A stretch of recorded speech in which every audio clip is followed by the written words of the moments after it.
सीता जी का रिएक्शन मिसाल बन गया। प्रस्तुत है फ्रेंड और फो बुक का एपिसोड 25। गर्भवती सीता जी को रामचंद्र जी ने जंगल में भेज दिया था।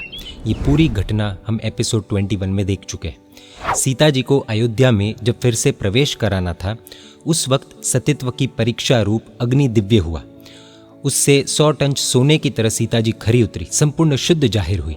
लोग जगदम्बा महासती आदि शब्दों से उनका जय जयकार कर रहे। रामचंद्र जी शर्मिंदे बनकर माफ़ी मांग रहे।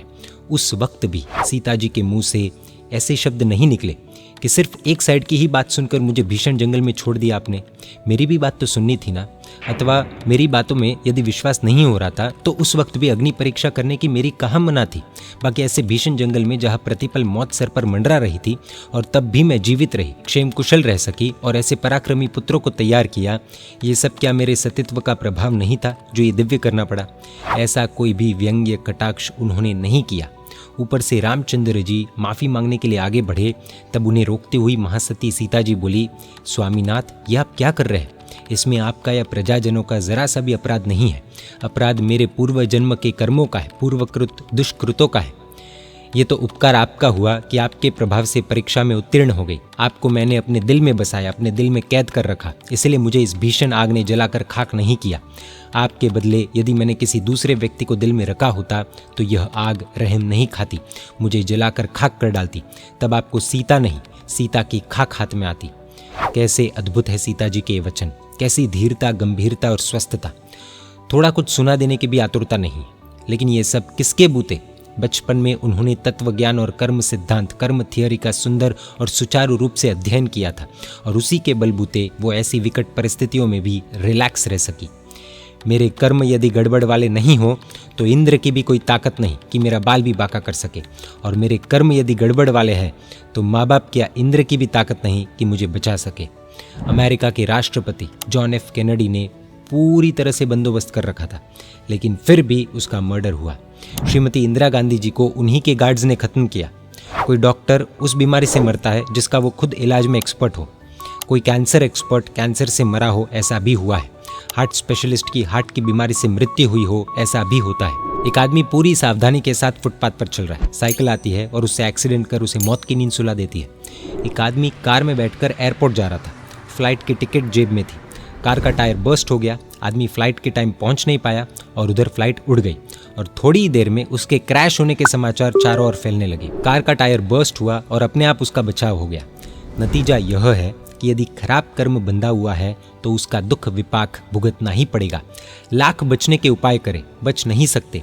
और यदि खराब कर्म बंधे हुए नहीं हैं तो किसी माय के लाल की ताकत नहीं है कि उस व्यक्ति को कोई दुख दे सके। यानी कि छोटे बड़े किसी भी खराब घटना में उसके मूल में अपनी ही भूल रही हुई है, ऐसा निश्चित रूप से मानना जरूरी है। हमने ही पूर्व जन्म में कोई ऐसे खराब कर्म किए हैं जिसके पाप कर्मोदय से हमें गाली आदि सुननी पड़ती है।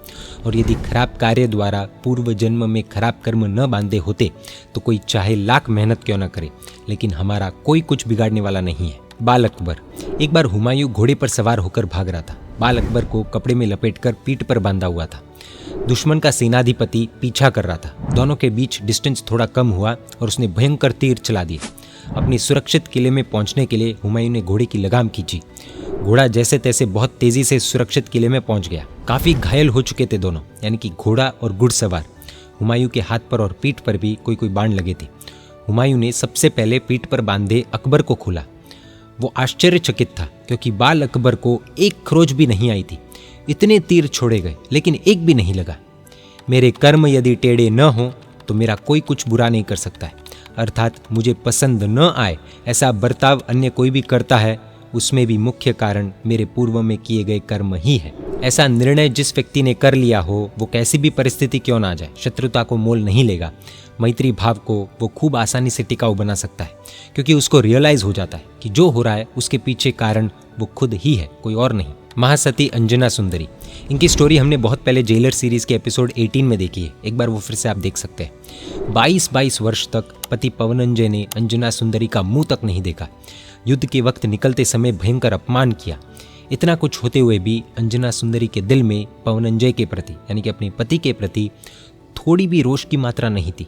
पतिदेव के प्रति अहोभाव और श्रद्धा वैसी ही अटूट थी। ऐसा एक भी विचार उनके मन में नहीं उठा कि मेरे पति मेरे साथ अन्याय कर रहे अथवा पीड़ा दे रहे, क्योंकि वो अपने दुख का, पीड़ा का कारण पवनंजय को नहीं बल्कि अपने ही कर्मों को मानती थी कि मैंने ही पूर्व भव में ऐसी कोई गलती की है जिसकी सज़ा मुझे भुगतनी पड़ रही है। ऐसी सिचुएशन में अत्यंत पीड़ा पहुंचाने वाला व्यक्ति भी शत्रु नहीं लगेगा और न ही उससे किसी भी प्रकार की शत्रुता करने का मन भी होगा। लिंकन अपने शत्रुओं की प्रशंसा कर रहा था। मित्र ने पूछा, राष्ट्रपति महाशय आप ये क्या कर रहे हैं? लिंकन ने मस्त जवाब दिया, मैं ठीक कर रहा हूँ, शत्रुओं को मार रहा हूँ।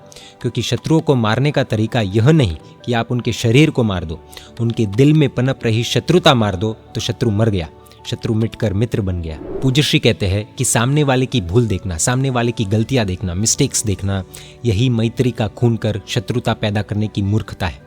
खुद की भूल देखकर दिल में रही शत्रुता खत्म कर सकते हैं। उस शत्रुता का अंत होते ही मैत्री का निर्माण होता है, होगा ही। हम अपने आप को तनाव मुक्त, आवेश मुक्त महसूस करेंगे और काफ़ी रिलैक्स हो जाएंगे। मेंटल पीस प्राप्त होगा और स्ट्रेस खत्म होगा। स्ट्रेस नहीं होगा तो हार्ट रेट इंक्रीज नहीं होगी, ब्लड प्रेशर भी नॉर्मल रहेगा और ब्रीथिंग भी नॉर्मल रहेगी, मन शांत हो जाएगा। मेंटल पीस ही तो हमें चाहिए जीवन में। इस प्रक्रिया को साइकोलॉजिस्ट्स पैरासिम्पैथेटिक रिस्पॉन्स कहते हैं। शत्रुता पैदा नहीं होने देना, यह लाइफ का बहुत बड़ा अचीवमेंट होता है। न रहेगा बांस न बजेगी बांसुरी। शत्रुता ही खड़ी नहीं होने दी तो सामने वाले व्यक्ति को शत्रु मानकर उसकी ऐसी तैसी करने का मन ही नहीं होगा। अग्नि शर्मा की स्टोरी जेलर सीरीज के एपिसोड 12 में हमने देखी थी, आप वो फिर से एक बार देख सकते हैं। तापस अग्नि शर्मा का 2 बार पारना नहीं हुआ। उस वक्त तक गुणसेन की भूल नहीं देखी, इसलिए गुणसेन के प्रति शत्रुता के भाव पैदा नहीं हुए। अच्छे अच्छे महर्षियों को भी झुकना पड़े, वैसी अद्भुत आत्म भूमिका में वो पहुंच गया था। क्यों? क्योंकि गुणसेन की गलती नहीं देखी थी। लेकिन तीसरी बार वो मार खा गया, पारना चूका, उसमें भूल उसने गुणसेन की देखी। आ गई शत्रुता और सदगति के डोर पर उसके लिए नो एंट्री के बोर्ड लग गए। दुर्गति में जाना पड़ा। सामने वाले की शत्रुता देखी और हो गया डाउनफॉल। साध्वी चंदन बालाजी और साध्वी मुर्गावती जी की दीक्षा के बाद की घटना बहुत फेमस है। दोनों ही प्रभु महावीर की देशना सुन रहे होते। सूर्यास्त होने को होता है, सनसेट। तब आर्या चंदन बालाजी समय की मर्यादा को ध्यान में रखकर उपाश्रय लौटते हैं। लेकिन देशना में ही सूर्य और चंद्र विमान होने से दिन और रात का, सूर्यास्त का पता ही नहीं चलता। तो मुर्गावती जी देशना सुनने में इतने लीन हो जाते हैं कि समय का ख्याल ही नहीं रहता। देरी से जब मुर्गावती जी उपाश्रय लौटते हैं तब आर्या चंदन बालाजी उन्हें उपालंब देते हैं कि कुलीन, ऐसी तुम्हें सूर्यास्त के बाद बाहर रहना उचित नहीं है।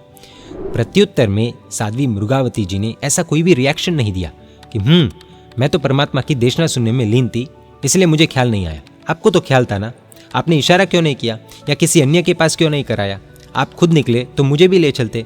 गुरुनी हुए तो इतनी भी आपकी ड्यूटी नहीं है क्या? इत्यादि ऐसा कुछ भी कहना तो दूर, मन में सोचा भी नहीं, क्योंकि ऐसा करने से गुरु के दोष देखने की एक बुरी क्वालिटी तुरंत खड़ी हो जाती है।